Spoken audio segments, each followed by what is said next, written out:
What's up, Team 116? The school year's officially over. I finally got rid of my corona hair, and it feels like a week of endings that are leading into new beginnings.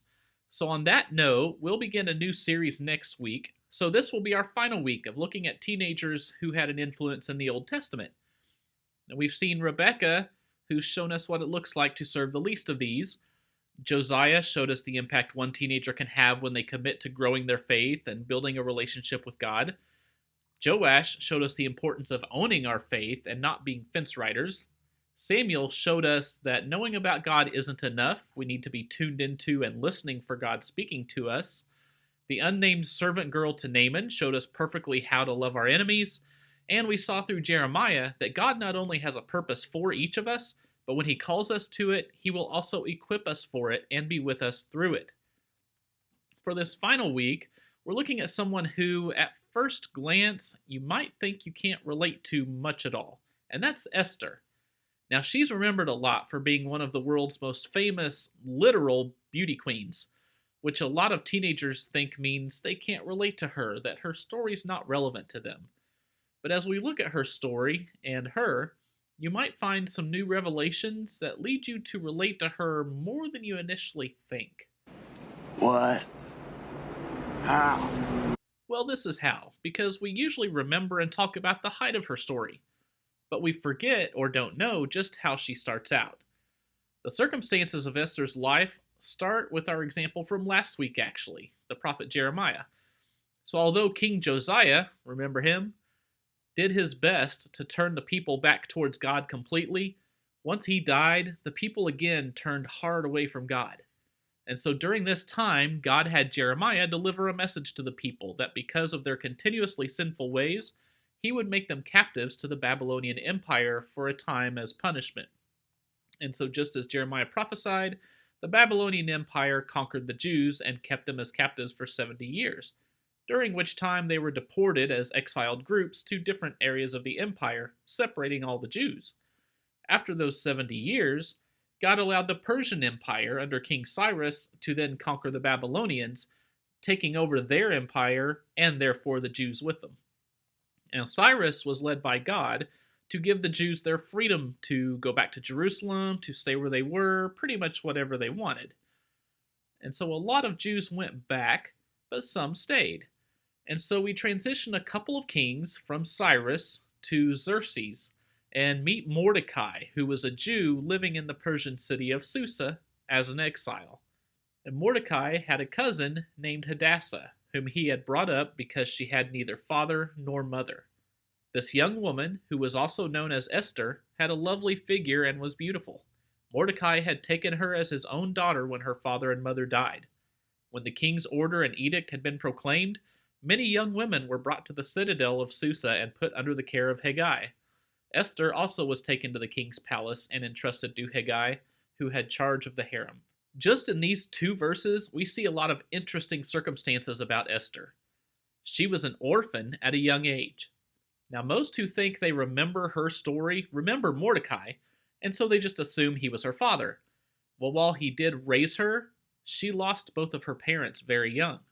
So if that's happened to you, or you have friends that's happened to, you have probably seen or felt the effect that can have.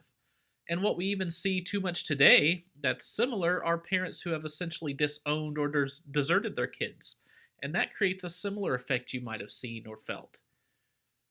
Because she was raised by Mordecai, we also know that Esther was essentially an outsider in her community.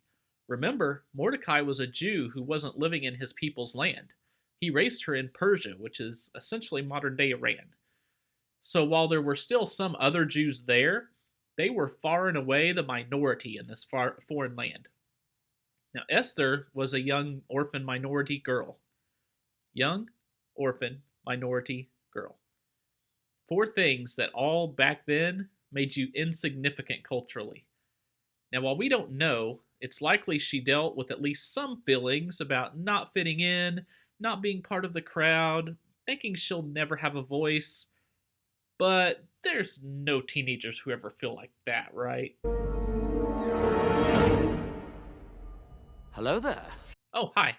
Well, we also are told the thing most people remember, that she was very beautiful. But we're also told that Esther, because of her youth and beauty, was taken from Mordecai to the king's palace as part of this new harem he formed, made up of all the young, beautiful virgins in his kingdom. Now, what led to this? Well, basically, the king's former wife publicly, and presumably defiantly, refused an order from him to show off her beauty to his guests at a banquet. His advisors then suggested that if the other women in the kingdom heard about this and he didn't punish her, that they would begin revolting against their own husbands. So they recommended that the king remove her as queen and banish her from his presence and from having any royal privilege. So the king wanted to replace her as queen with someone who had even more beauty, but also wanted her to be young, at least partly so that, presumably, she would be more submissive to his demands and not be defiant like his last queen. So after assembling his new harem, he spent a night with each girl to find the one he would be most pleased with, and he chose Esther. Now the king was attracted to Esther more than to any of the other women, and she won his favor and approval more than any of the other virgins. So he set a royal crown on her head and made her queen instead of Vashti, who was his last queen. Now from here, most people who know Esther know how the rest of her story goes, at least vaguely, and we'll look at a significant moment from that. But after going through all this background, I think it helps to take a second and step back and recognize Esther's circumstances and background as she's crowned queen.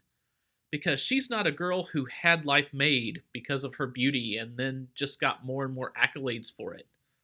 Now, Esther becomes queen as an orphaned minority teenage girl who had her innocence taken from her by the top authority in her life, who only cares about how she makes him look and what he can get from her. And on top of that, she also keeps her heritage and background, her past, hidden so she's not punished or looked down on because of it. Any of you out there looking at your life now and starting to feel like... I understood that reference. Are you starting to maybe see some references of your life in Esther's? Well, sadly, this is where a lot of teenagers assume their story stops, or at least plateaus, feeling that they're worthless garbage, not good for anything, that being an object for people to use is better than being lost and forgotten, that there's no way God could use someone with my past to do anything good. And even if he could, why would he want to use me? And if he tried, why would people even listen to someone like me? Well, Esther may have been dealing with some or all of those feelings, but we also know that through her character and her faith, God was able to use her. The most popular incident regarding her with this was when the king's second in command, Haman, got offended and upset that Mordecai would not bow for him. When Haman saw that Mordecai would not kneel down or pay him honor, he was enraged. Yet having learned who Mordecai's people were, he scorned the idea of killing only Mordecai. Instead, Haman looked for a way to destroy all Mordecai's people, the Jews, throughout the whole kingdom of Xerxes. Haman convinced the king to issue a decree stating that on a certain date, all the Jews were to be eliminated, and he had that decree posted throughout the kingdom. Mordecai, of course, heard about this decree, but Esther had not heard of it, so he fills her in and requests that she address it with the king. Well, this suddenly put Esther in a real dilemma. For one thing, addressing the king without being summoned by him was grounds for immediate death, no matter who you are. All the king's officials and the people of the royal provinces know that for any man or woman who approaches the king in the inner court without being summoned, the king has but one law, that they be put to death unless the king extends the gold scepter to them and spares their lives. But 30 days have passed since I was called to go to the king. Not only would she risk her immediate death, but she also mentions that it's been a while since he summoned her on his own, meaning she's not been at the top of his list of people to see or listen to for quite a while. And remember, she only got the chance to be queen because the last queen was banished for being defiant to the king's order.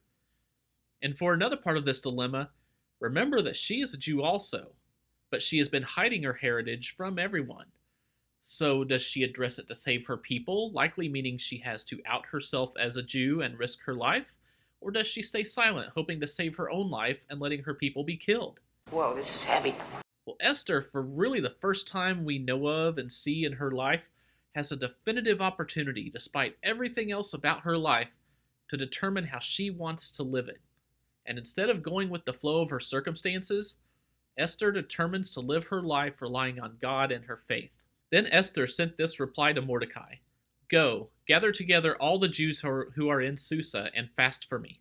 Do not eat or drink for 3 days, night or day. I and my attendants will fast as you do.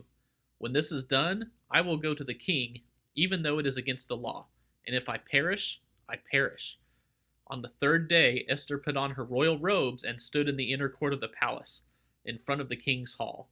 The king was sitting on his royal throne in the hall, facing the entrance. When he saw Queen Esther standing in the court, he was pleased with her and held out to her the gold scepter that was in his hand. So Esther approached and touched the tip of the scepter. Then the king asked, What is it, Queen Esther? What is your request? Even up to half the kingdom it will be given you. Esther could have let her past circumstances define her future, but she chose to act in spite of her past circumstances. As an example of how God sees us, He doesn't work through us or for us based on our past circumstances either. If that were the case, the fasting would not have mattered, and the king would have executed her on the spot when she appeared before him. But because of her faith in God, her humility in spite of her position as queen, and her willingness to not let her past circumstances determine her character, she was spared. Her entire people were spared. Those conspiring against them and who attempted to eliminate them were wiped out. And many people of other nationalities became Jews because fear of the Jews had seized them.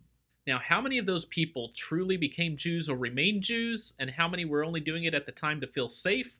We don't know, but you can be sure some of them at least became new followers of God, because we see the same happen here during big crisis moments. People come seeking true hope, true freedom, true safety, people that normally wouldn't look twice at a church or think twice about God. And we can also be sure that without Esther's determination in spite of her circumstances, the number of others that would have become Jews would be 0. Esther started her life as a nobody among nobodies. Yet God used this nobody to fulfill His purpose, was with her as she fulfilled it, and was through her as her faith helped grow His kingdom. So which kind of a person are you going to be? Are you going to let your past circumstances determine where your life goes, determine your value to this world, your character? Or are you going to let God determine your value, to determine where your life goes? Can a mother forget the baby at her breast and have no compassion on the child she has born?